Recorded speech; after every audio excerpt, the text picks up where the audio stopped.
Yeah.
Fireproof, chain link fence around it, security.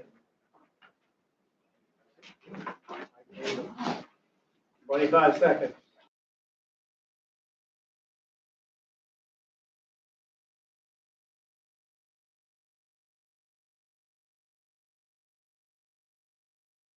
Right. Time crunch. No, She's gonna get this meeting over in 15 minutes, she said. I can't see with all the discussion that happened.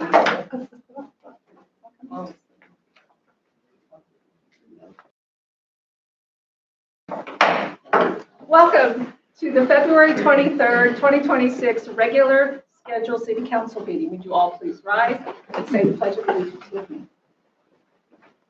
I pledge allegiance to the flag of the United States of America and to the republic for which it stands, one nation, under God, indivisible, with liberty and justice for all. roll call, Shelley. Becky Curtis. Here. John Breckenridge. Here. John Feiger. Yep. Mark Carr. Here. Ross Work. Here. All right, that takes us to our very first public participation. You want to come up and talk to us about city stuff? Please feel free to come up to the podiums. Please sure and spell your, leave your name and your address, and you have 5 minutes. Anybody is welcome.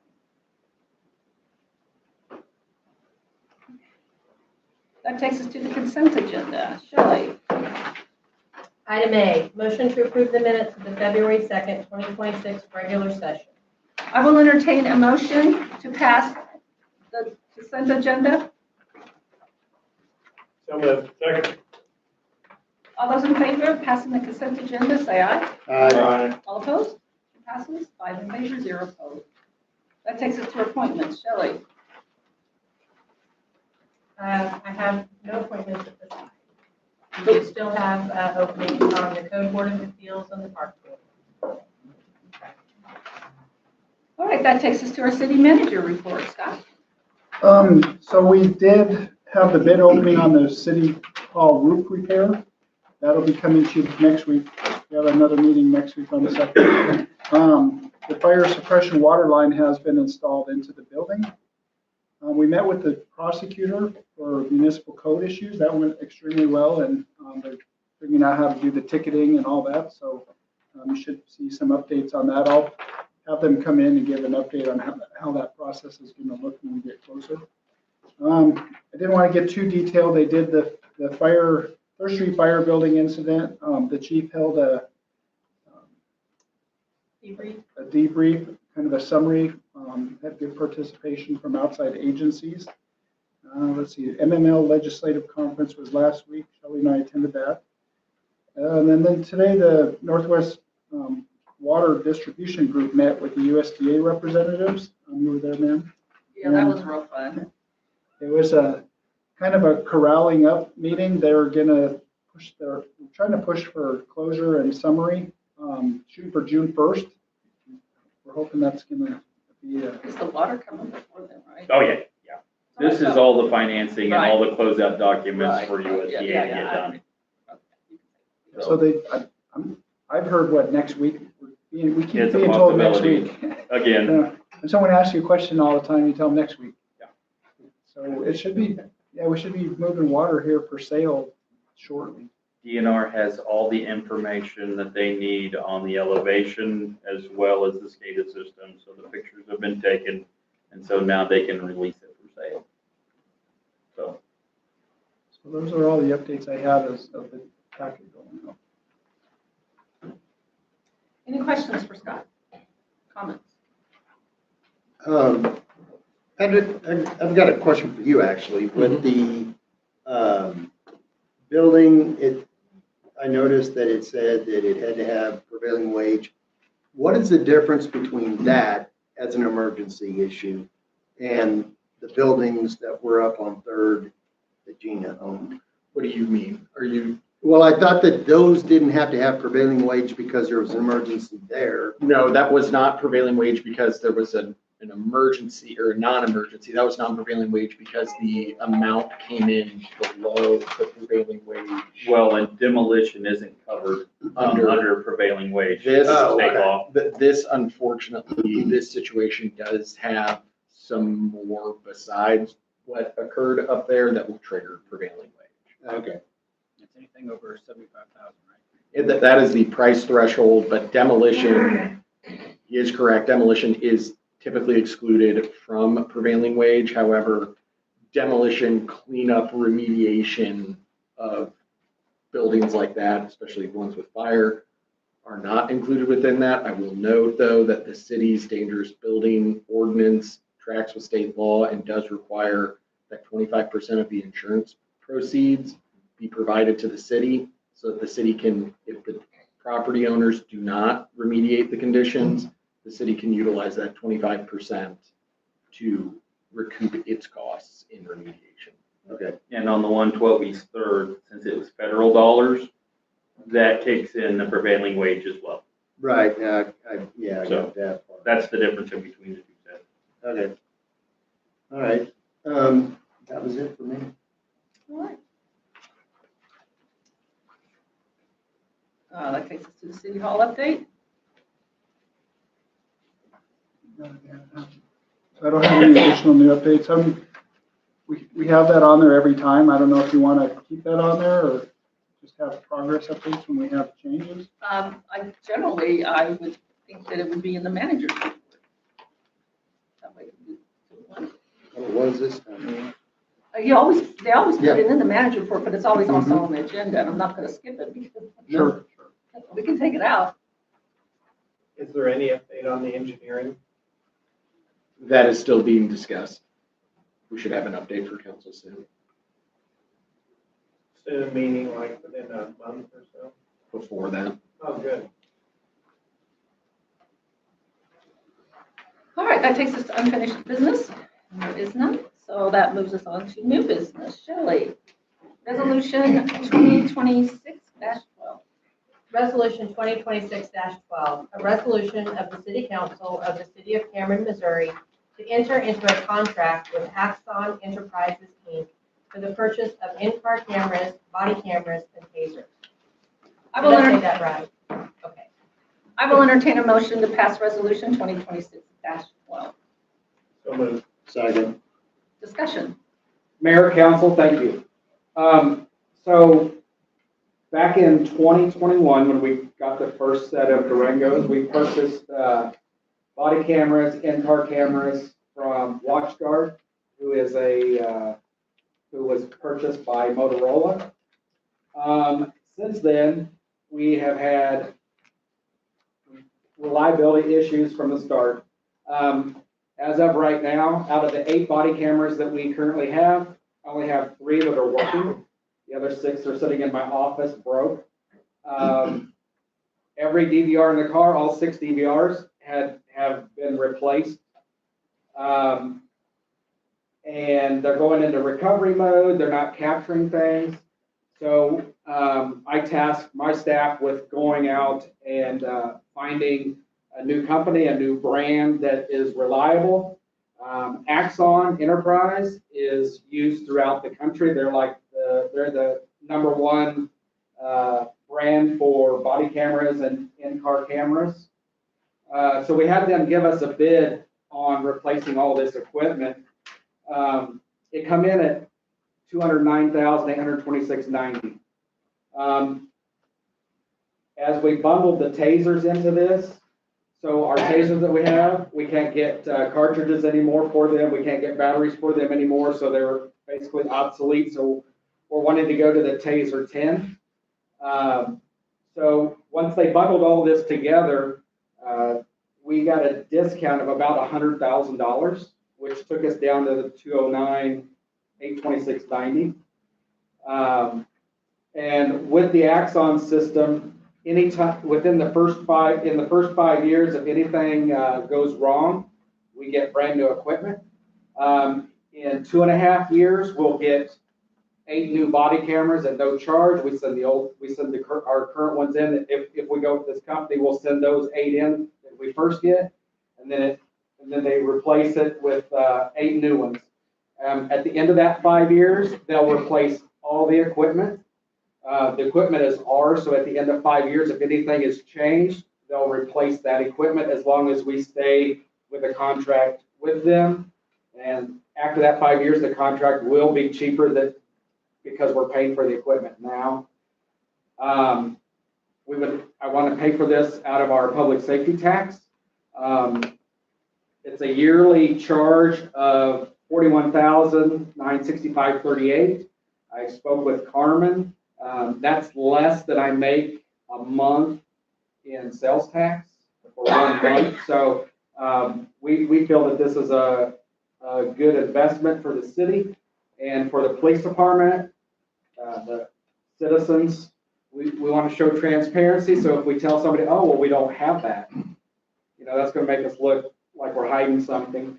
Also on this new system is it comes with an LPR, which is a license plate readers. Every camera in the car will have a license plate reader. That license plate reader will read 900 plates a minute, whereas it takes an officer 1 to 2 minutes to do it manually over the radio. The LPR will tell us if it's a stolen vehicle, if the driver's wanted. There's several things that this will tell the officer in the car that's passing by with the license plate reader. So basically, we're just asking that we approve this so we have better equipment and it will last longer than what we have now. You said the first 5 years, then you do another contract. Is that other contract after that every 5 years? Is that how that works? Yes. And once we stay in the contract with them, the 7.5 years, we'll get another new set of body cameras. So in the first 5 years, say the in-car camera changes, we'll get that for free. We send the old one back to them. So then in the 5 years, if they have something new, we'll get all brand new equipment as long as we stay under contract with them. And again, we will own the equipment. So we'll still have a contract with them for storage and stuff like that, but it won't be that expensive. Talking with Captain O'Boyle about it as well, don't they have a software that also helps with the editing and the pushing out For our records? Yes. Records? Yeah. So right now, our records clerk, 90 to 95% of her job is we're copying out videos. So from the cars and in-car cameras, she has to go in and edit anything from mules because that is not releasable to the public. So most of her day consists, and since everything is video, most of her day consists of redacting all those videos, and she has to watch it frame by frame by frame. So if it's a 6-hour video, she's got to sit there for 6 hours and watch that video. So the software that comes with this will free up her job a little bit too. So. The new budget starts July 1st, is that right? October 1st. October 1st, okay, so is this so this will, you want this now? Yeah, I will pay for this out of my sales tax. And it's a yearly fee of $41,965.38 a year. So do they cover you with training with Yes. all of this too? Yes, and their company will come in and install all the equipment. That's included in this. That's pretty good, isn't it? And then you just, the annual fee is the 42,000. Yes. Correct. And that's to buy the equipment. Is that gonna leave you plenty in reserve? Like, you don't see, obviously you wouldn't be asking for it if My goal when I took over as chief is to get my tax to $1 million, because everybody said in 5 years my tax would be gone. I'm almost to that $1 million, and we have freed up dispatches overtime from coming out of the tax. We take that now out of the dispatch budget. So that's freeing up about $25,000 to $30,000 a month, I think it is. I think we spent $250,000 to $300,000 a year on their overtime.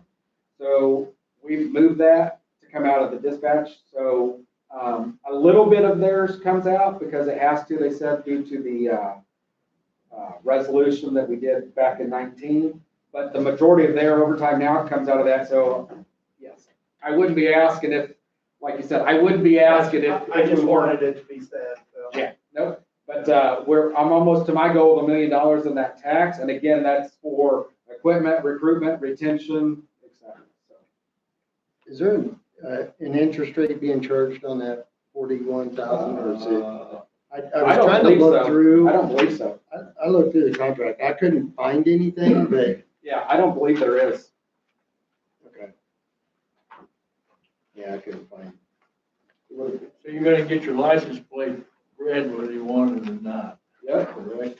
That's correct. Is this going to decrease the population of Cameron by the time you haul in all these people? It might actually increase if they'll be out at the river. More manageable. And most of the towns around us have this system, right? And they have the flock system, which is a stationary LPR reader. All right. All right.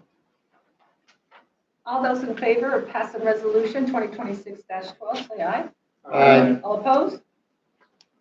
Passes 5 in favor, 0 opposed. Thank you. That takes us to resolution 2026-13. Kelly. Resolution 2026-13, a resolution for the city of Cameron, Missouri, accepting bids for the BB Highway Sewer Main Extension Project and awarding the bid to A-Bay Construction. I would entertain a motion to pass resolution 2026-13. So moved. Second. Discussion. Would you like me to present on the item? Yes. So we did receive 12 bids. The low bid was ABAY. They have actually previously worked here. They were, Scott Fleming, our engineer from HDR, reviewed the bids. They had consistently worked with us on the Griffin Road about 5 years ago. So they were, They've changed their name. yeah, they basically, Blue Nile. Nile. So we did receive several bids, 12 bids. The low bid, so this is a 12-inch sanitary sewer line main south from the city's existing 24-inch sewer main, just east of the city's animal shelter. It goes along the east side of the cemetery fence, continuing with the 4 under Highway BB to about 50 feet south of the right-of-way there on Highway BB. It's 1,600 linear feet, and the total bid came to $679,175. Looks like we had a homeboy put a bid in. I have What some, do you mean? I have some concerns about this. One of the things is that it seems like on our bigger projects that we've had in town recently, that the bottom of the bid bottom of the barrel bid is just not working well. And I'm curious how this company can come in $111,000 cheaper than the second highest bidder. They're the youngest company on there, which I not necessarily good or bad, but that is just a big variance for me. So, usually on quotes, I like to take the bottom and the high out of the equation and then figure what's left. What's interesting is that makes the overall average 842, 248, which puts several of the contractors within $3,000 or $4,000 of the average. So I don't know.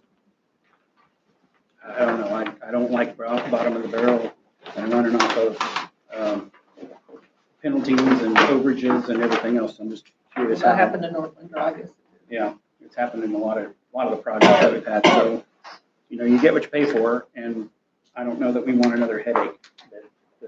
That's a big sum of money to be different than the others. Well, we've worked with them before. They worked with us before, correct? Yeah, the one favorable thing we have is this isn't a complicated project. And it's not that much length, and they have a proven track record. I would hate to go to the public and say, my gut instinct was, I just wanted to pay more for this because I thought I would get better service. But I don't know in this case that would be the same. I don't think it's equivalent. Do you have someone that you see on there that you? I don't have, we've got the local guy that's within $6,000 of the average if you take the high and the low out. But I just,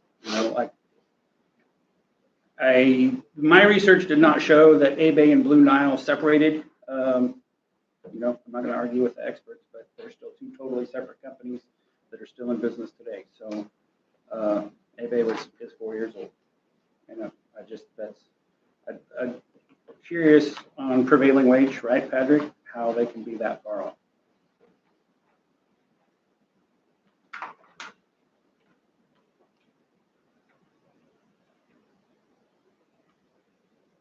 The only thing I'll add is that HDR were the engineers, and they took all of the bids. They took the lowest 3 bids, and they researched all of them and did references on all of them, and they still came back and said that they did a good job. Yeah, Scott Fleming did all of the contacts and all the reference works. So I don't know, maybe they own their boring machine, or there might be some reason why their bid's more attainable than the others. Some of the bids were pretty high. Yeah, and I threw those out as well. So anything over $1 million I took out, just in my math. But I don't know if we've had other people recommend other companies that didn't work out well. So You're gonna get criticized either way, and doesn't matter. Someone's always gonna bitch, complain, and whatever. So whether it's high, too low, it's kind of a rock and a hard spot. Do they have a certain amount of time that this needs to be done? Yeah, this is just awarding the bid so that they can then turn around and get some of the other required documents ready. It'll come back as another resolution to approve. Our attorneys drafted a standard generalized contract, which we didn't put out in this bid notice. So this is a notice of award. They usually do that on bigger projects. And then we'll bring you back the contract. We would kind of prefer to bring you everything at once, but the process was set up this way, and the engineer is more familiar to do it in that style.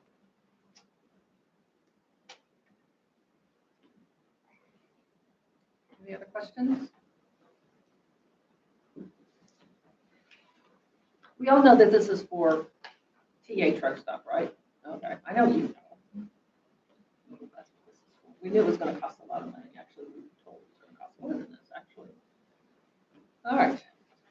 All those in favor of passing resolution 2026-13, say aye. Aye. All opposed? yay, Passes, 4 in favor, 1 opposed. Is that a? that was a nay. Yes. That was a yay or a nay? Nay. No. Against. All you gotta do is say abstain, and she automatically makes it a no. All right. That takes us to our discussion with True VoIP communication system.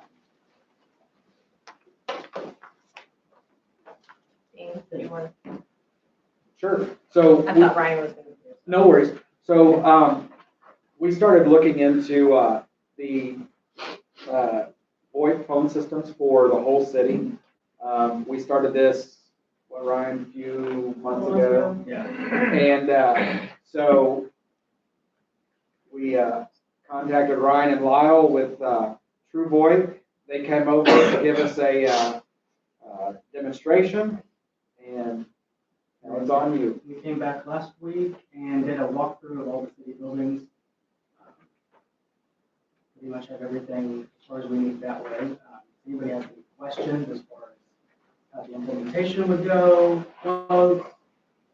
I just want to add that they did get oral quotes from several companies, and True VoIP came back and was highly recommended and was the most economical. So with the Brightspeed Fire, we still, City Hall, Fire Department, we still don't have, our phones here are being rerouted through something else, through Brightspeed. And I don't know if y'all see my post the other day, but our phones were out here. So we had to go back to the temporary lines that they'd given us. And I helped out in dispatch on Saturday. I helped cover the radio Saturday for a 12-hour shift. And between myself and the other dispatcher, I think we took about 80 robocalls. I would pick it up, hello, nobody's there, I'd hang it up and ring right back. Between us in 12 hours, I think we had 80 robocalls. This phone system here that we're looking at should stop 99.9% of it, right, Ryan? Yeah. Okay, so that frees up our phone system for actual people that need us or need City Hall or whatever. So How does the technology stop the robocalls? Because, go ahead. So there's a couple different ways we could go about it, and we talked about doing an auto attendant correct. that robocalls don't get past if you press one to get through. So that's one way. Another way is you would have access to a portal, and any number that you saw was a spam call, you can add it to a block caller list so they at least can't call you back. Okay, that's what I was wondering is if they have. So we like the auto attendant because that should knock it off right there because they're not going to press one or whatever. So that's what I would recommend. Shelley, I don't know. Scott, I don't know what you guys would recommend, or Phil, but we would use the auto attendant here at the police department. Are any of the robocalls on the 911 line? No, 911 is totally, it's not even connected to the outside world. So it all just comes through on our desktop phones. Yes. Good. Yeah, we've been getting a lot of them in our office. Yes, it's just crazy, it's ridiculous. And I will say that Phil managed 2 conversions of VoIP with his previous employer, so we were really happy to have his knowledge and experience and ask questions that we didn't know to ask about fax lines and. So you like the system? Yes. Ryan, correct me if I'm I like wrong. the idea of having phones that we can use. Well, Brightspeed came to my house to sell me their Internet? internet, Yeah. and he laughed like this. 30 minutes later, after I lectured him about what happened, he had no idea. He was Yeah, so none of corporate them in the do. city. So, So we're not using voicemail, we can't, we can't transfer calls, we have cordless phones that we toss across the room to each other. they'll call into the City Hall number and Yeah. you can hear them, but they can't hear the staff. And Brian, correct me if I'm wrong, one of the concerns was when City Hall moves, this is basically plug and play, right? So when they come back to City Hall, all they gotta do is unplug the phone, plug it in here, and they're up and going. So Is there a phone closet or something? No? It's all internet, right? all internet. So if the internet goes down, then they're not gonna have phone service either. Correct. True. That's when you start using your own cell phones. That's what we do. But there is a backup plan for Yeah, that. so with each extension, people can download a mobile app to their cell phone, which you're using your cell phone, but if you were to make an outbound call on it, it shows coming from your office numbers and giving out your personal cell phone. And then we can route calls through that. And how many times have you had that happen? Not very many. Well, it doesn't happen often, I'm Right. sure, but Yes, there is. but it could. Unless you're using Brightspeed. I don't use Brightspeed. So I wouldn't. But they do have some stuff in place for that. When could this be functional? 2 to 3 weeks? I think, I mean, Bill and I will have a few things to discuss as far as programming and stuff like that. We're currently collecting the numbers that the Currently in stuff you process. asked for, Yeah. yes. Right. So I would we'll, say, 2 to 3 weeks, was that, I think. is that fair? Yeah. That's great.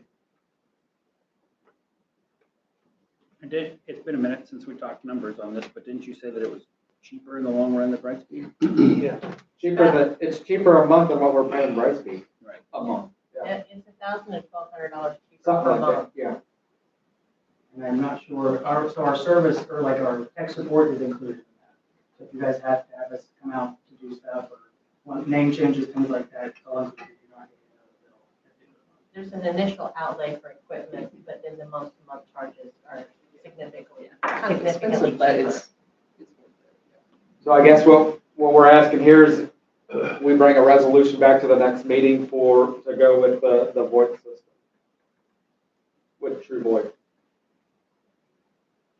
And I apologize, I was told that they were gonna be here to speak tonight, and I just completely left it off the agenda, that's why I even did it today. No worries.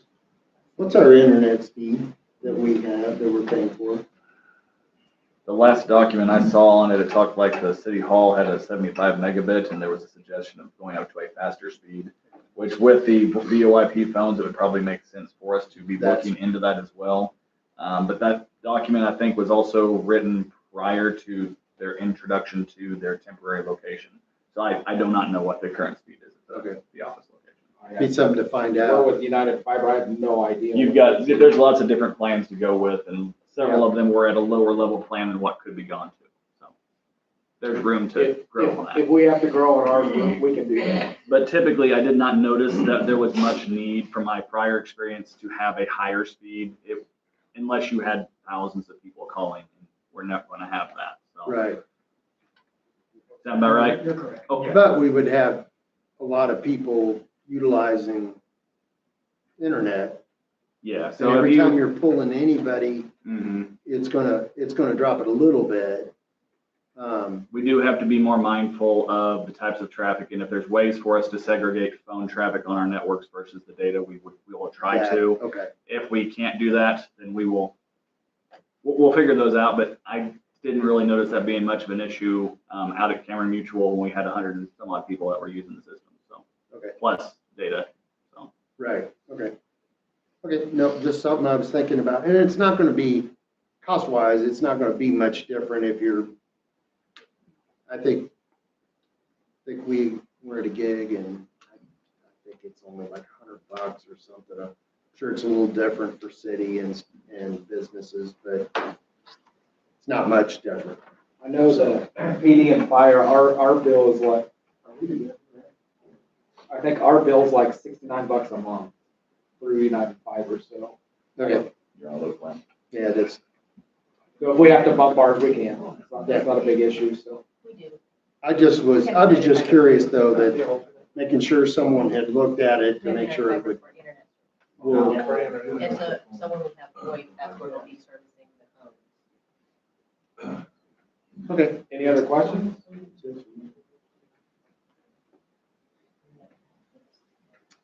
All right, there'll be a resolution. Are you guys good with us bringing a resolution back next I don't- meeting?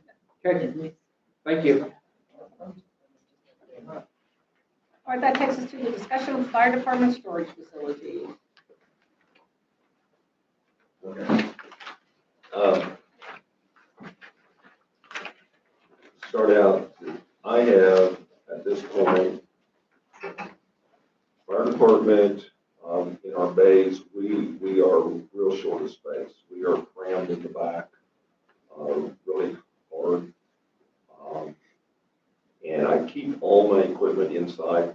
My trailers and everything I keep inside. It's just better on it. What's inside it keeps it more of a constant temperature than out in the sun or out in the cold. So, and the police department has some of their things stored in the back also. So and we share the facility. We've always done that. I think we do a good job of that, taking care of each other. We also share, in the winter time, I share space for putting our cars inside if I possibly can, to keep them when it's snowing and cruddy outside. So I started thinking about what can I do to expand the facility. And as you know, I've expanded this facility twice already. I expanded storage and bay space, and I expanded an office, and pretty much I'm taking up every piece of property that's around it. So I got to thinking, what can we do? And Dan and I talked some and looking, and I'm going to tell you right up front, both of our goals would be in the future. We would love to have something bigger and better and new somewhere, but we know that can't happen right now. But we need some way to have a space to put our excess that we don't use on a daily basis. And I've got another truck coming, so it's going to be really tight back there. My business is increasing. I'm running a lot more calls. There's a lot more call for different equipment and that type of thing. So that's one thing that's taking a lot of the space. So as I got to looking at building basically a storage building. And storage building would be a 100-foot long by 60-foot wide, basically a pole barn.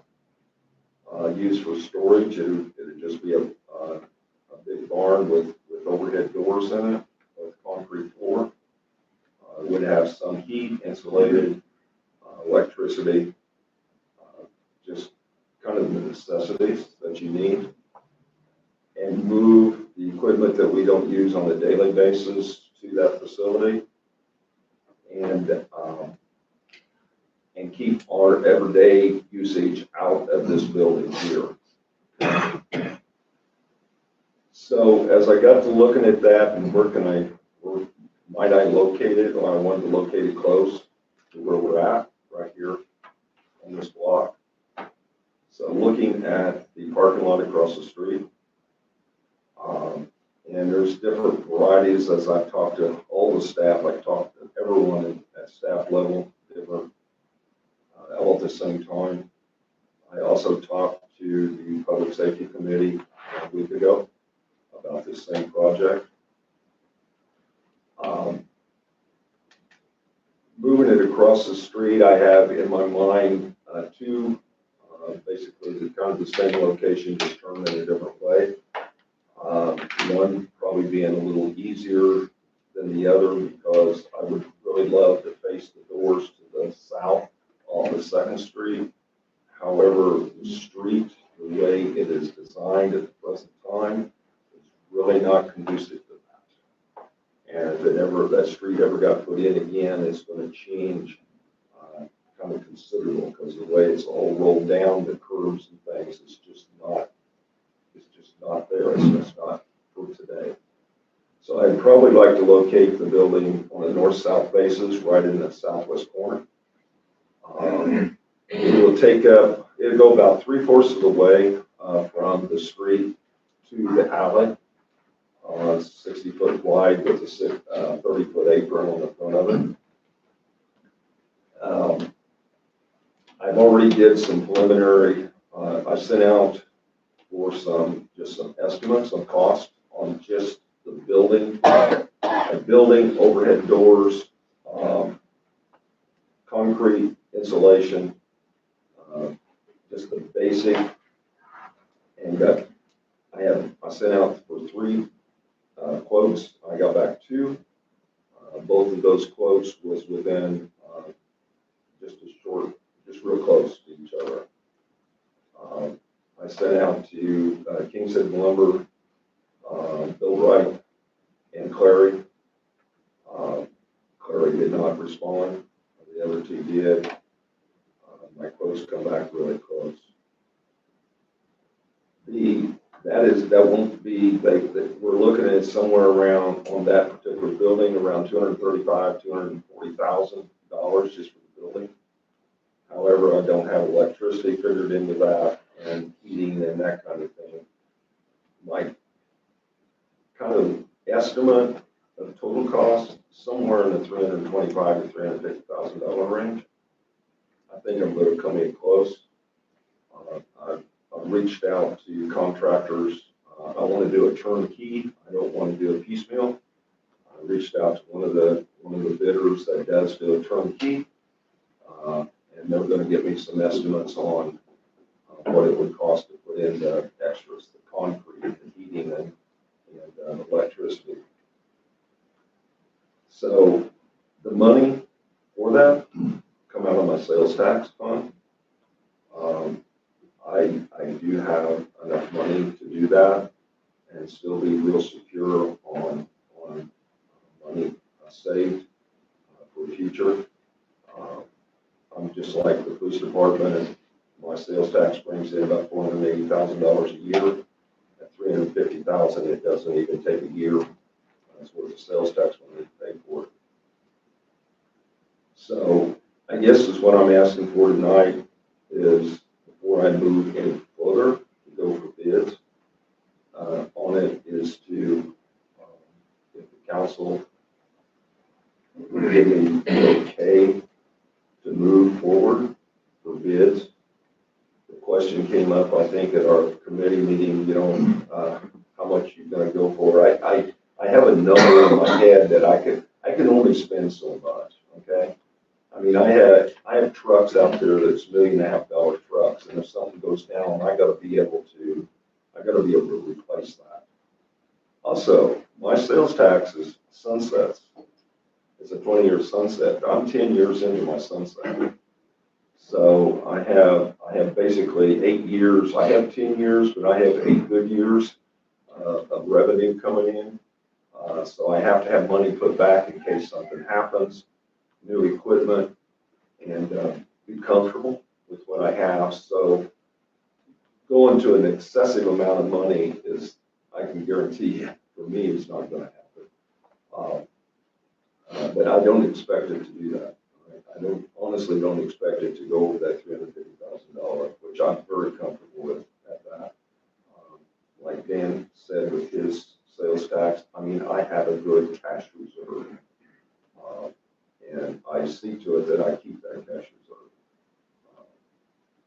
The buildings for the community, if for some reason, somehow in the future date, when I'm sure I'm gone, that a new facility is built, that building will be a city building, to be used for storage or whatever. It won't be wasted, I guess is my point. It can always be used by the city of Cameron. Just basically blocked by the fire department sales tax revenue.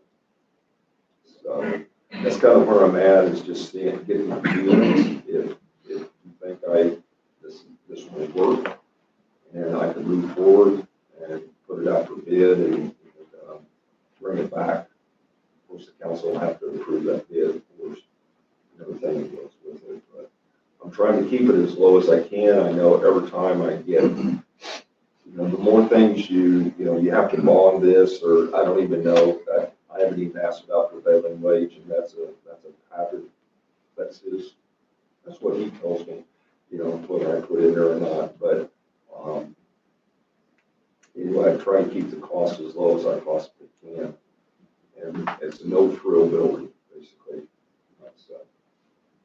So that's. Can you let the rest of the council know? I asked the question about the community center. Could we do something and fix it up in the back so that you could do it? Yeah, I like it where it's right here. Even though it'll be equipment in there that you aren't going to use on a daily basis, I like all my stuff close. Okay, number one. Number two, security. Those trailers that I have back there in the back and some of that equipment is very, very expensive. And you put it it out in a location that there's no one around right here. I mean, we actually have cameras on the building and on that parking lot today. So it's not that something can't happen over there, but the chances are a whole lot slimmer than if it's quite a ways away. And it's more convenient for us right here. Closed. So how long would it be before the two of you come to us for a new public safety building? I know that's a conversation in the future, but it does apply to this today.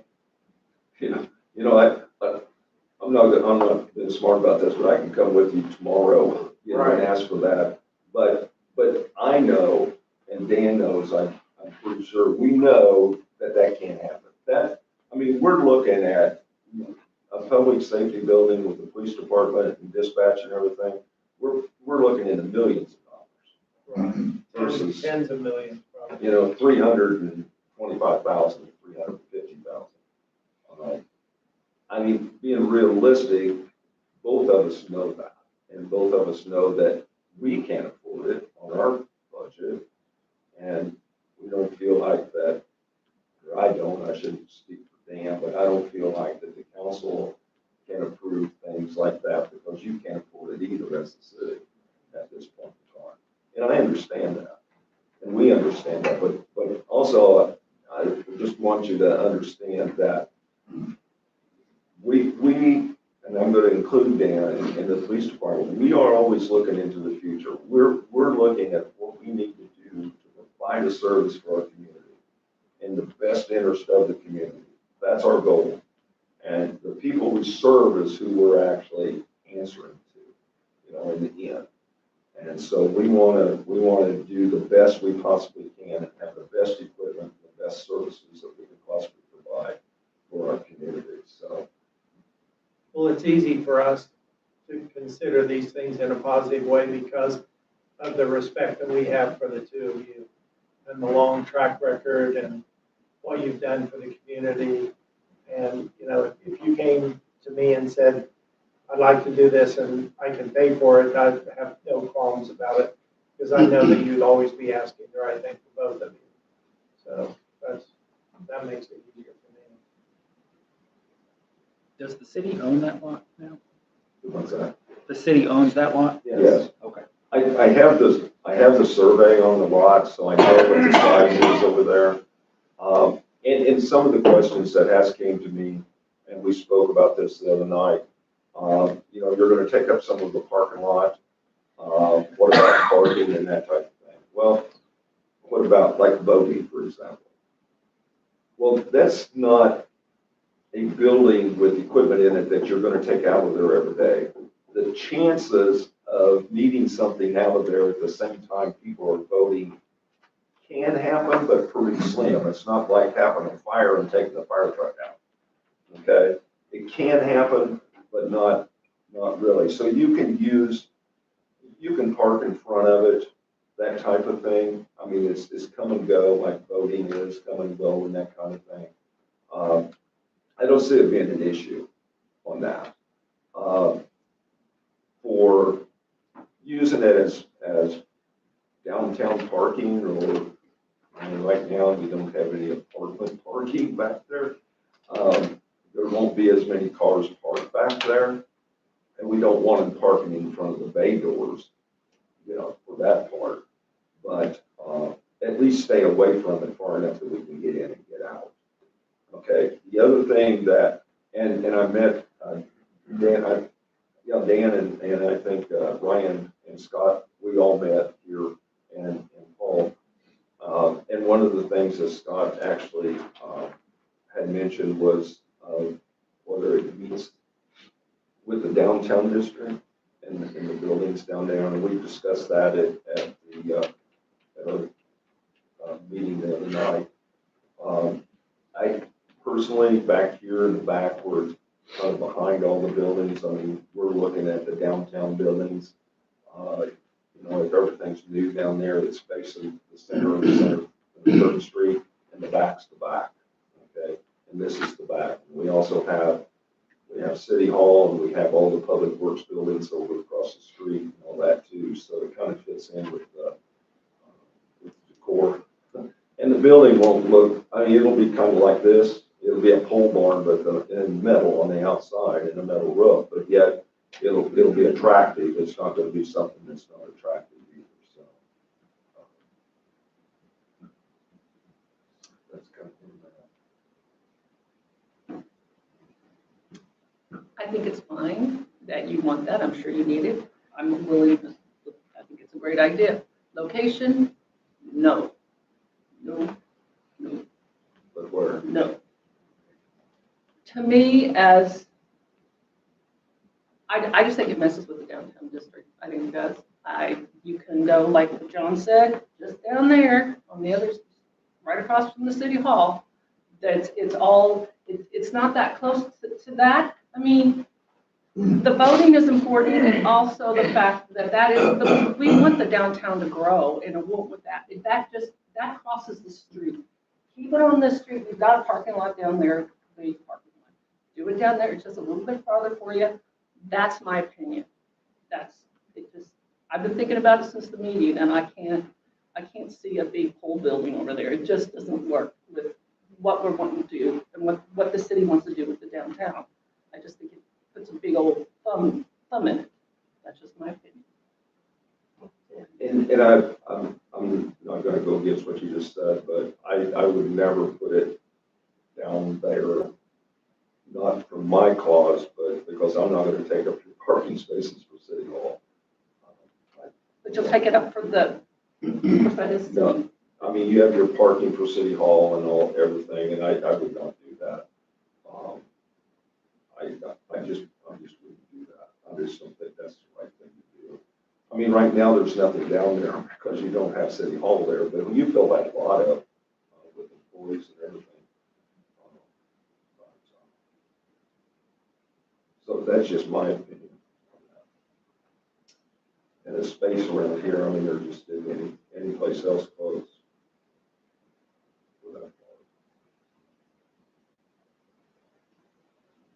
I agree with Mike as far as putting it here. I don't even see that there's an association between this street and downtown. And when we're looking at the downtown, we're seeing the backside, the ugly side of the downtown, and it's not attractive. And it's not something that's going to be developed or improved or anything like that. I see this as a logical and perfect place. And not only that, it's only 6,000 square feet is all it takes up, which isn't that big of a space. And I don't see a problem with people, handicapped people or whatever, walking to vote. And this is pretty full sometimes during voting, but how often do we vote? And there's a lot of times when I go to vote and there's hardly anybody there. So I don't see that would interfere much there. And it looks like that's the most attractive place to build one. You're keeping with the same type of architecture on this street, and it's all going to blend together, and it's going to look very professional, and just the utility of it will be really good in that place.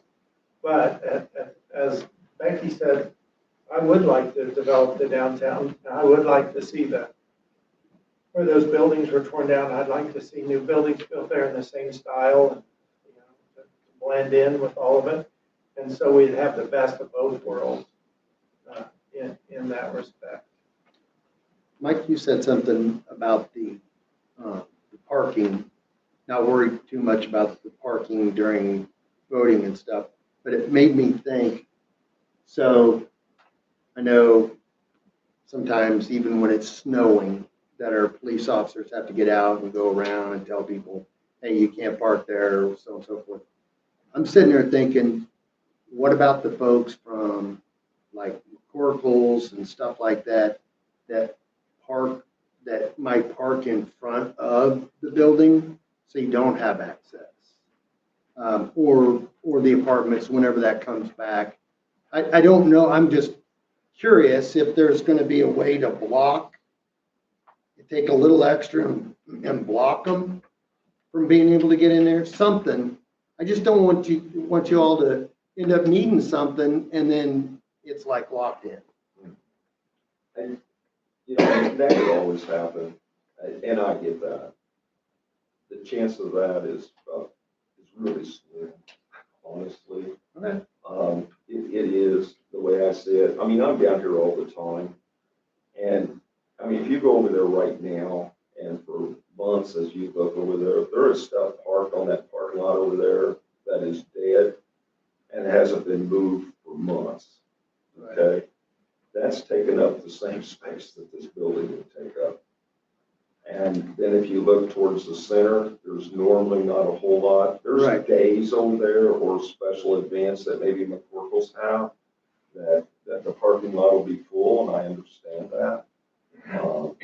But I can't honestly foresee it being a real issue at all. Okay. I know that when I was thinking about this, it's just like on the north side of the building. Let's just take the north side of the building, which is 60 foot wide. I would have bollards put along that side so people can't Sure. you know, to protect it. But I can't foresee it. It's not that equipment's taken out of there on a regular basis. Right, no. I just was, Yeah, it just I made me understand. think of that.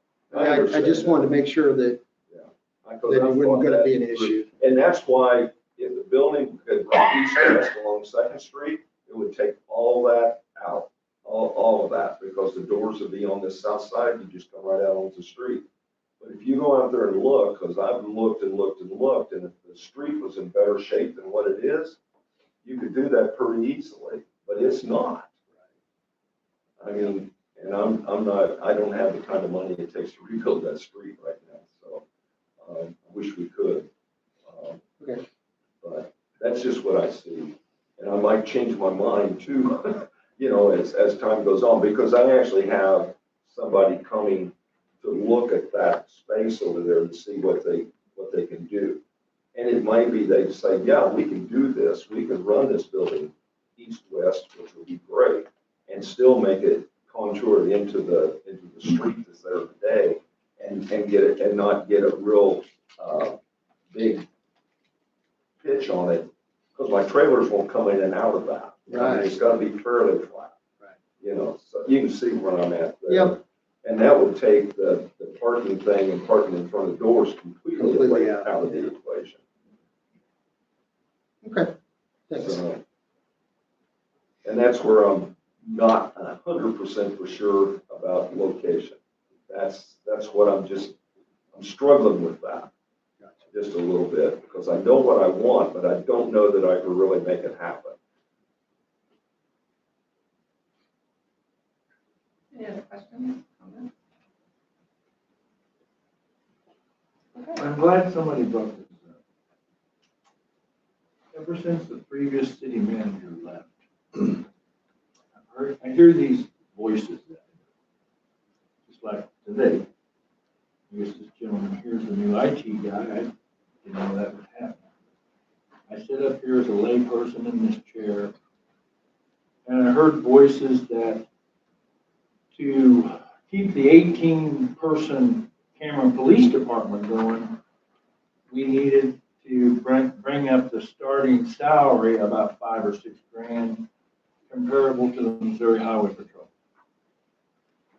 Then I heard these other voices out here. I didn't know if it's true or what, or I'm getting part information that we need to go over here and build a $35 to $50 million new public safety building.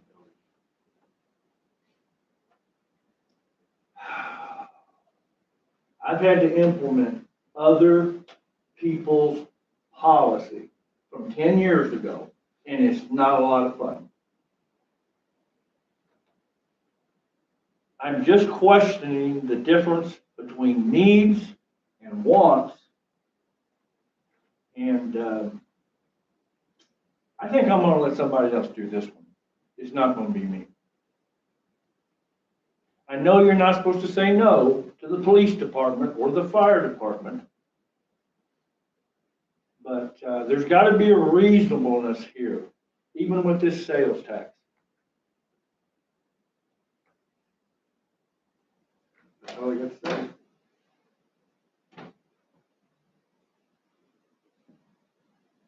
All right. No voting. Just drop that. Discussion. Well, I think Mike needs a consensus on whether he can go out for bids or not, because he doesn't want to waste the time if it's a no. I'll guarantee you, I'm not gonna waste the time. I've already spent enough time. And my time's just as valuable as anybody else's time. And if it's positive, then I'll do my due diligence to do the right thing. But if it's not, I'll stop at this point.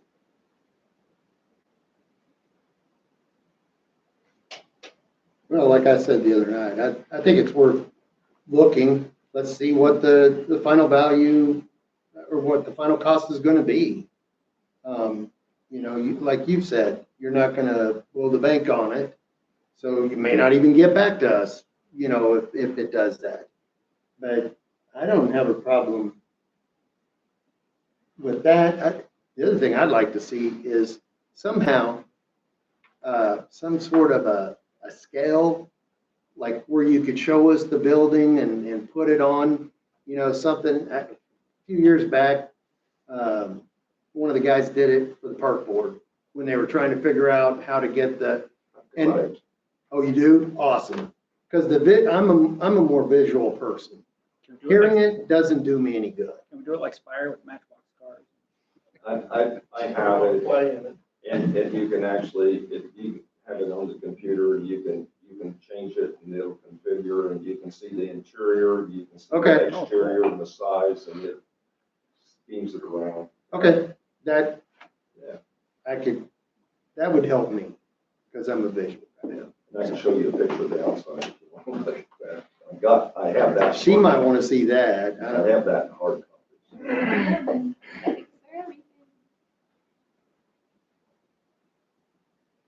So do we need to vote on it to see No, about we're not consensus? supposed to vote on it. We're not voting on a contract, though. We'd like to know what the consensus is. So, I mean, there could be a motion or vote just to make it clear, or you guys could voice a consensus that is easily identifiable. I think right now, nobody really knows what the consensus is, and that's kind of necessary for Mike to see what he wants to do. Three of us. You're in it with it. I know, but it's a consensus. Ask better. Can I can't input Mike. At this point, given your prior position, I don't think that there would be a massive issue, and I don't think there would be a legal conflict with you having a role in this, because you are not going to receive any sort of material benefit, and you're not going to be provided with anything over and above what other members of the Cameron Fire Department could be. So you could play a role in this, but obviously that is up to you as to whether or not you still want to avoid any appearance of a conflict. Chief, you care? Chief, do you care? One way or the other, if I do or don't? Next one. It's not a vote, he's just giving an opinion. Yeah. Well, it's really not a vote. it's Yeah, just- there's Yeah, I nothing just wanna binding make sure. coming out of tonight. Right. Let's just get a consensus and, you know. So, I'll yeah, say yes. Yeah. No, all right, So you got three. You got three. I'll proceed. It's what I'll probably do. I'm gonna wait till my dirt person gets here. And we'll look at the site and I'll give you my two ideas and see what he says. And then I'll kind of report to you, and I'll be working on it along the way. And at least it gives you an idea of the location and how it might face. If it's facing this way, it'll take up less space going back to the north. Right. And you won't have to worry about the parking either. So I'll follow that up. It'll be a couple of weeks. Okay. Okay, thank Thank you. All right. That takes us to our public participation. Anybody want to speak? And miscellaneous comments from the staff. Scott? I just want to welcome Phil, and I don't know if you met Phil, he's our new, he started out as our part-time IT help, and he's going to full-time with us, and he's been getting into service contracts and money savings of issues. I'm just real happy with his innovative way of getting into things and being very proactive. So, and it's, I've just really been enjoying my time here working with all the staff and departments, and thank you for the opportunity. Well, hello. Well, hello. It's good to meet you all. I mean, yeah, like you said, I've been doing part-time work with them here for this last month, just kind of getting a feel for what it is that they have in place and what they might need to improve upon to be a little bit more flexible, perhaps, in some of how their systems function. And, well, or let's just say functional in some of the systems when it comes to the phones and all that. So a lot of the stuff that they have that they need to be working on, I've had experience in working with in the past. So it's not too foreign to me one way or the other. And hopefully we can get some stuff to where we can kind of make more sense of some of the contracts that we've had in place, see if we still need to have those contracts or if it's stuff that we can kind of take care of our own and kind of just shape stuff up a little bit more and make it easier to shift back into the other building one day or wherever we need to try to go. So that's kind of the goal right now. Just what do they got? What do they need? And how can we keep it running? So thank you. Nothing. I'm back. Welcome home. Yeah. So Where's Ira? I was off tonight. I said a whole bunch of them are. Yeah, so I've been trying to corral them because on Fridays, everybody's gone. And if they don't have items on the agenda, I have them not come. Like tonight, I presented for Mark, and it adds up all the 2 or 3 hours. Oh, yeah, I'm sure it does. I'm sure it does. Well, that's fine. Makes sense. Nothing for you. All right. I'm back doing the same things that I was doing before I left. So P&Z. Okay, so I'm up. You are. So I want to bring the attention to the rest of the council. John made a comment about raising the PD salary. Just so you know, I'm 6 dispatchers short. I lost 4 employees this month. I have 1 dispatcher out on medical. I'm helping cover the radio. I did it Saturday. I'm doing it tomorrow, and then I'm doing it Friday and Saturday. And I'm also 3 officers short. I have 0 applications for police officers. We did have interviews for dispatch. We offered 3 conditional offers, but it depended on their background. So we are very, very short staffed. So I just wanted to make a comment on that since he was saying something about raising our pay. And second of all, we're hosting Coffee with a Cop March 6th from 7 to 9 at Kingdom Coffee, and you guys are more than welcome to come down. All right. Thank you. But not more than 2 people at a time. Not more than 2 people at a time. Stagger Well, yourself. 2 countable people. 2 counts. Yep, we're right, You we're can right. have 2 people. You guys can come every half hour. Just let me know when it's safe, call me. All right, Chief. Okay, this year has actually started out to be a very busy year. We're way over 60 calls already in the first 2 months of the year. Major calls in there. I want to say just briefly on the fire downtown, and we did have an after action, like Scott mentioned, with not only the fire departments that was our neighbors that came and helped us, but with the police department, EMS was all there. That went very well. I made phone calls to all the chiefs of the departments that was here. Honestly, the first comment that basically they stated to me was that they was very impressed with how everybody worked together so well to accomplish the task.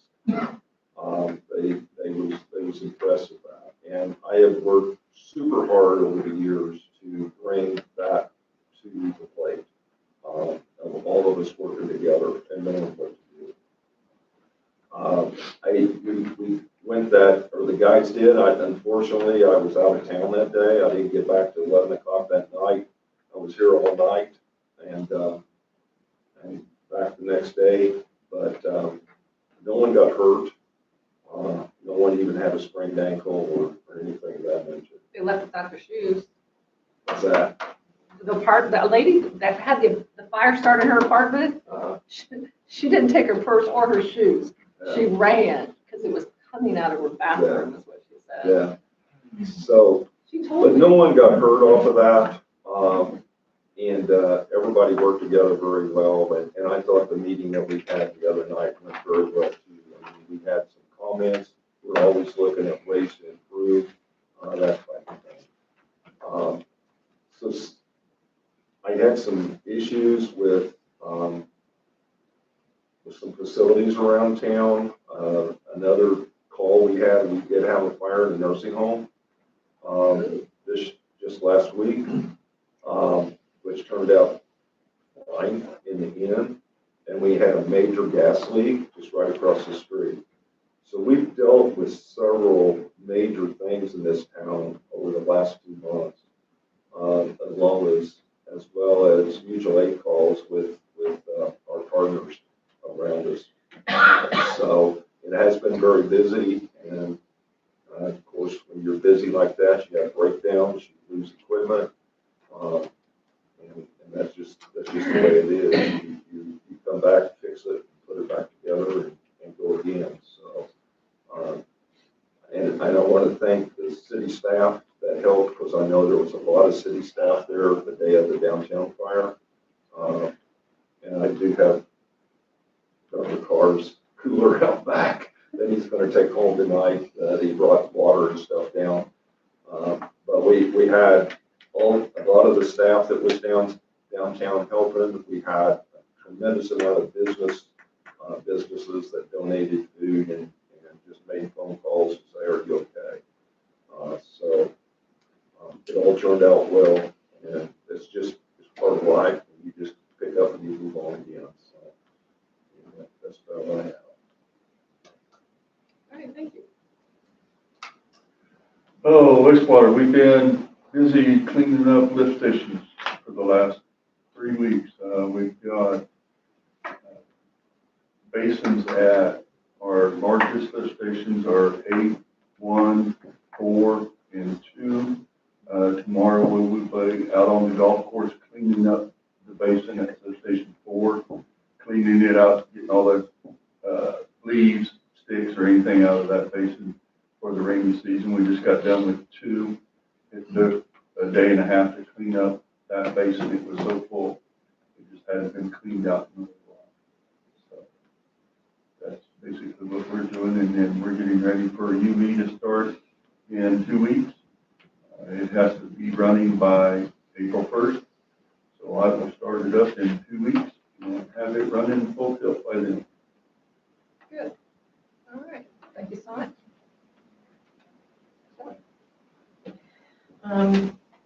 Like Scott said, we went to the legislative conference with MML, and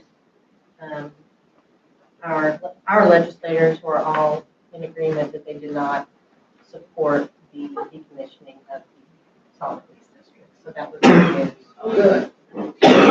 Good.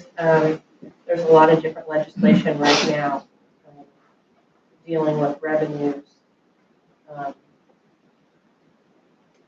reforming property tax, and maybe eliminating personal property tax.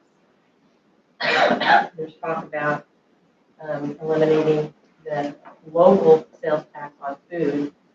The state has already removed the state sales tax on food, and people on SNAP benefits don't pay sales tax.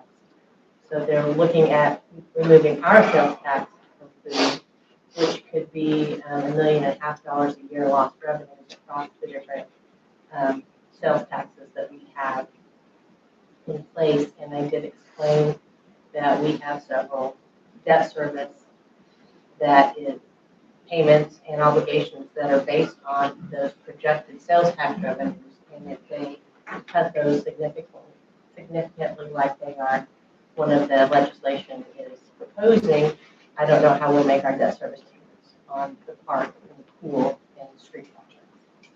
So it's a concern. They're also looking at getting rid of the income tax, which provides the state 70% of their revenues each year. And they've run out of their ARPA funding, which provided them with balanced budgets since 2021. So I don't know what, they can't do everything because they won't have any money in either week. So they've got to think of some ways to replace any of the revenues that they get rid of. So it's concerning.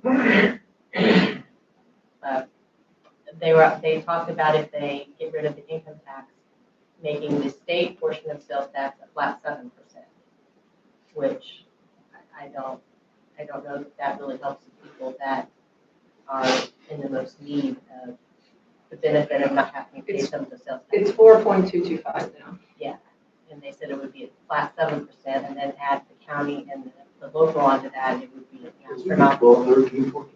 Yeah, it'd be way up there. So I don't know what the solution is, but anyway, there's a lot of stuff going on, and I will forward you guys the updates from MML and from the legislators as they come out so that you can keep track of what's going on.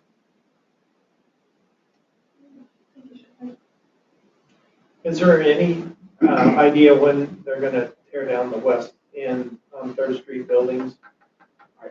That's up to the insurance company. I do know that the insurance company was here and spoke with my detectives division. He went up and took pictures. He didn't go in either, just like the fire marshal's office didn't go in there due to being say this. It's all on the insurance company. So when they It's a safety concern. it is. Yeah, that could collapse at any time. They have dumpsters up there now, they're working on it. Oh, they are. They do some I didn't stuff. see it. Cleaning I up didn't the see that. sidewalk so people can walk close to it. That's what they're doing. So anyway, then the other one is, so when are we gonna get the barricade away from where Dean's building was? Because what I'm getting at is I really want downtown to look better. And especially now, because there are people thinking about investing in some of these lots and building on those lots. This is really the time to make it attractive to get it sold, so if they wanted to build. The only reason we left the barricades there is due to that northeast corner where the Yeah. loose bricks are. Yeah. They Oh, I'm did, not saying they don't need to be there. they did move the barricades off the street onto the sidewalk, but We can take them off tomorrow. If somebody gets hit in the head, and then liability is gonna look. I Well, mean, the final solution, as they say, is shoring up that wall. Well, at least doing some type of grouting those bricks up top into place. Has that been resolved? Who's paying for that? It's, We've met with the property. yeah, we owner. met with them and we followed the direction of the council, Yeah, it's their which was responsibility. not our problem. Right, not our problem. But then the next step is to impose the repairs on those building owners so it gets done, because this is holding up progress in the town. And we drive through towns and we see old buildings that have collapsed and we think, well, that's reflective of the town.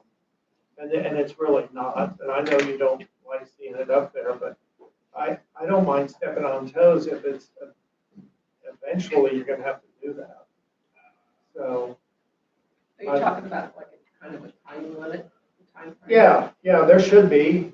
We can't do that forever because one property owner is causing another property owner to have property dysfunctional.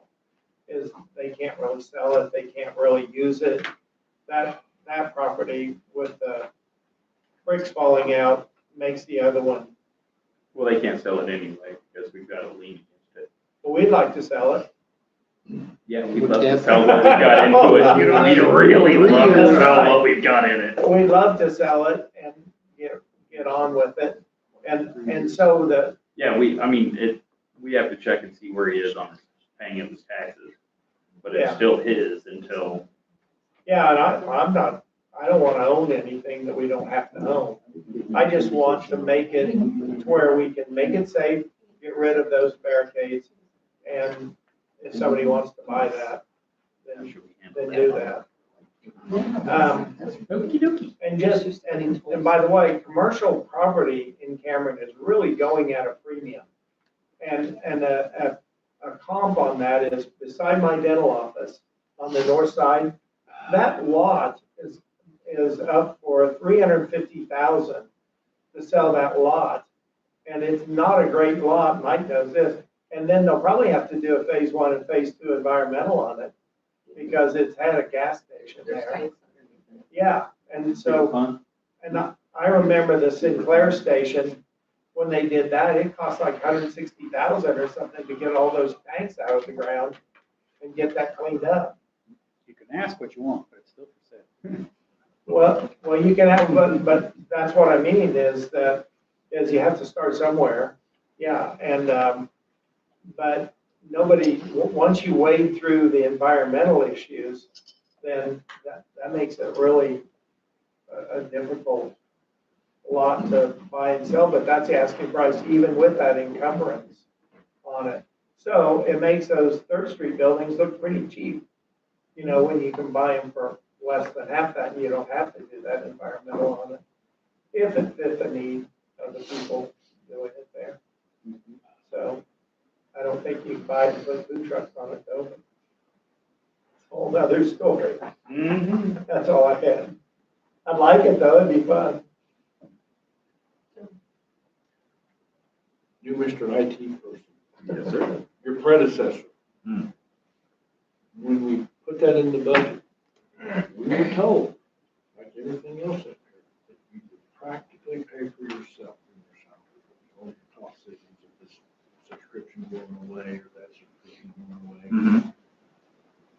I'm gonna leave it to your task. Good luck. I'll look it over as best I can. I knew you That's all would. I can Thank do. you. Thank you. Yeah. I just wanted to echo what Chief said about the fire.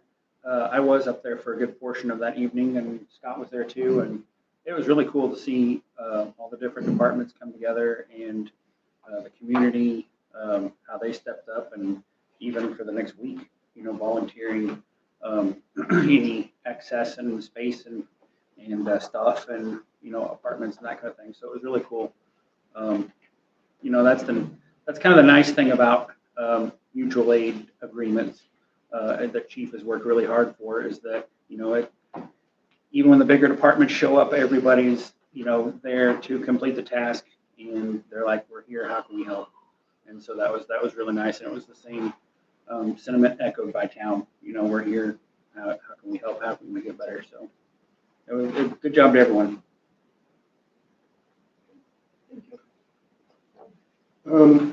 Okay, I'm gonna start out with something that's not so good. So, Scott, one thing that I really want as a council member is communication. I had no idea we had an IT guy. Brand new, come in here, I find out we have an IT guy. Last I knew, we didn't have an IT guy. This is not on you. This is poor communication. And I don't like poor communication. That's why we got rid of, well, part of, one of the reasons why we got rid of the last guy was because of poor communication. So anyway, that's out of the way. Number two, I'd like to figure out, can we do some sort of an official resolution of appreciation, something for some of the other fire departments that came over and helped? Is that something that's normal? I mean, I'm sure we had EMT, police, fire, whatever. I'm just wondering, I think it'd be kind of neat to get a list to be able to at least maybe have you read as an appreciation for their help in that. In the deli tray. Don't get deli. I just want to Thanks do for a taking thank care of you. us. No. I don't want to tray. I just want to thank. But I like that. I just think it'd be They love it. They some remember sort of, us. yeah, They come again. yeah. Let's do an official proclamation on it. And I just think it'd be a nice gesture for their health in keeping it from spreading, because it could have certainly gotten a lot worse. No, the fire. Hey, John, we'll take a couple minutes. That's on her. She's paying for those. Here. She's already decided she's paying. Cookies? Oh, I know, we should, I think we should, seriously. Take it to the, yeah, seriously. You can't take them. Anyhow. Anywhere. Call the high, they have a high tea in their town, call it, order it, have them deliver it. Okay, I'd like to finish. I also would like to put forth a resolution at some point. I'm tired of the water. I want a water refund for the people of Cameron. I'm tired of it. We either stop it until we get the water or else. 9 freaking months. We've waited 9 months. I've been promised over and over and over again. Scott even made light of it. Oh, we'll just tell them next week. Well, good God, it's been since May of last year. You talking about the water pipeline? Yes, Okay. the water increase that we've been sitting there and we're filling up something with 9 months of water revenue. So at this point, why don't we stop, at least stop it in the short term, and let's catch up with it. Make a resolution to default on over $40 million worth of municipal bonds. Well, and like I've said Well, before, we let's shouldn't vote- have that let's- either. Let's vote on it. Let's make a resolution to default on $40 million. I've said from the very of beginning, we should have municipal done the bonds. bankruptcy on that. Okay, okay. And it's not 40, it's gonna end up being over Whatever 50. it is, let's default on it. It'll be over 50 when it's Okay. all said and done. But the council did discuss that, and I wasn't on the council then, but I was here when you all discussed whether we should go ahead and charge this, and you did discuss it, you did vote on it, you did pass it. And as I remember, the basis for doing that was to recoup some funds to pay for the project and start it at that point in time and then carry on. But I know it's so close now, if you stopped it and then started it again, it'd be really confusing, especially as water usage increased in the summer. So that would. Well, we did vote on it, you're right, and that was when we were told it was coming in on May 1st. I hear you. We were told on February, the interest clock started, Yeah, period. yeah. That's what we were told. And we voted to pay the interest on over $40 million worth of municipal bonds that were passed 10 years ago. Yeah, people didn't get to vote for it or voted it down, but then the Missouri legislature changed the rules that a council could pass it, and it was passed. So the voters didn't get to vote for it. The legislators changed it. Various councils changed, they passed it. So we've got one of two options. Gripe and complain about it, or do something, and let's default on the bonds. As I said, Let's default on them. Put a motion up, John, to default on these bonds, see if you get a second. Just because you're not getting 9 months worth of funding. you No, think you're gonna- what's it gonna, I'm tired of the people getting the short end of the stick. I hear you. It's constant. And John, I agree with you that that's been hard to hear, and it's really tough, people talking about their water bills doubling and that sort of thing. But I respect that, but I think at this point in time, you just have to go forward and try to be more frugal with other people's money. Since we weren't supposed to pay on it until we received the water, have we been paying towards it and not received the water? Is that money somewhere being ready to get it when we get the water, or? I'm on the Genwick side of it just as the chairman, and so the money has been collected. We will have a large debt as a city of Cameron going back to Genwick whenever everything gets up and rolling. This actually, by collecting this money now, you make sure that we have money in the piggy bank to pay our first payment for water. So we have. it. Because right now, we know how much it's gonna cost us to get the water from Missouri American.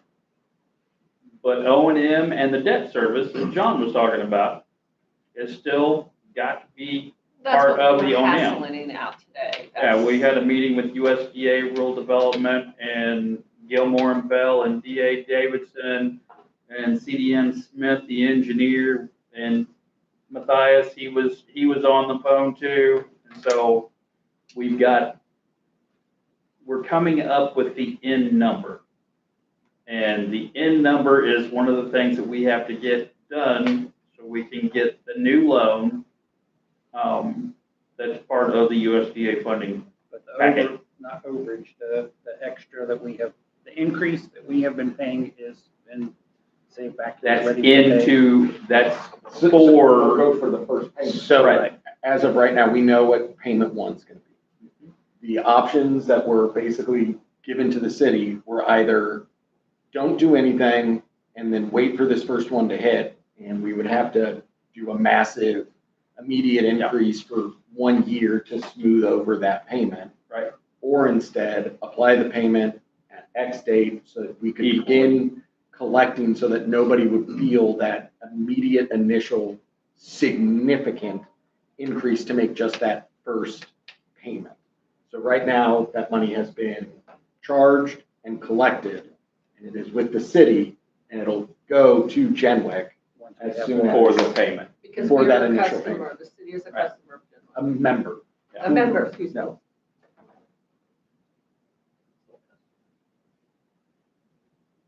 So then yes, we are just as frustrated as you are, John, that we were told it was in May. And Yep. it wasn't, and that was discussed today about that same issue.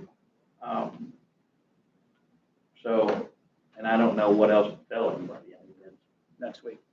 Yeah, Well, and you guys started this in 2005. yeah, that's when after the first meeting And started. in just the 2 months I've been here, you're now at substantial completion. Mhm. Final punch lists are told that they're finished. We just That's need what we were told today.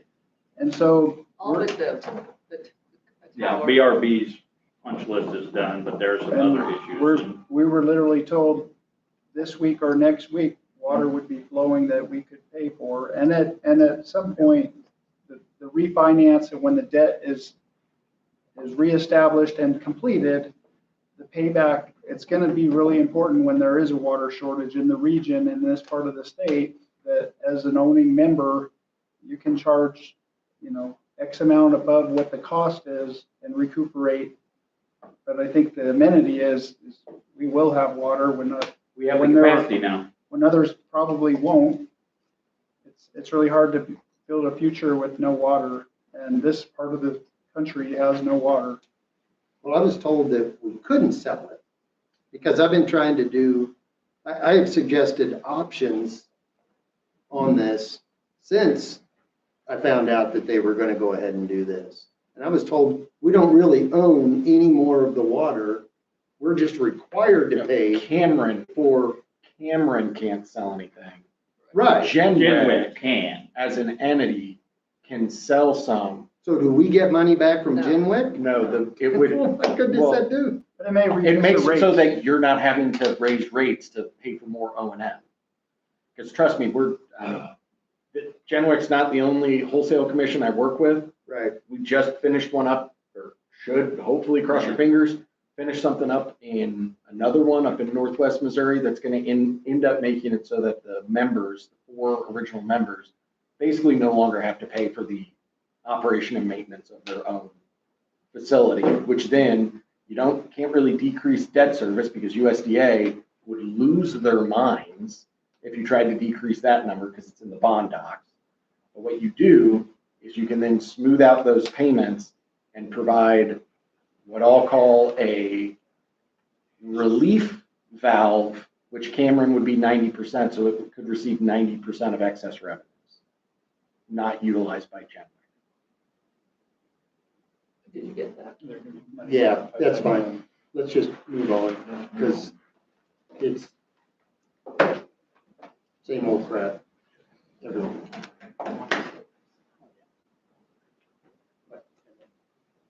I don't have it. So, I want to thank you all for coming, and I will entertain a motion to adjourn to executive session. For attorney-client communications, real estate, negotiated contract. Second. No, she's got it.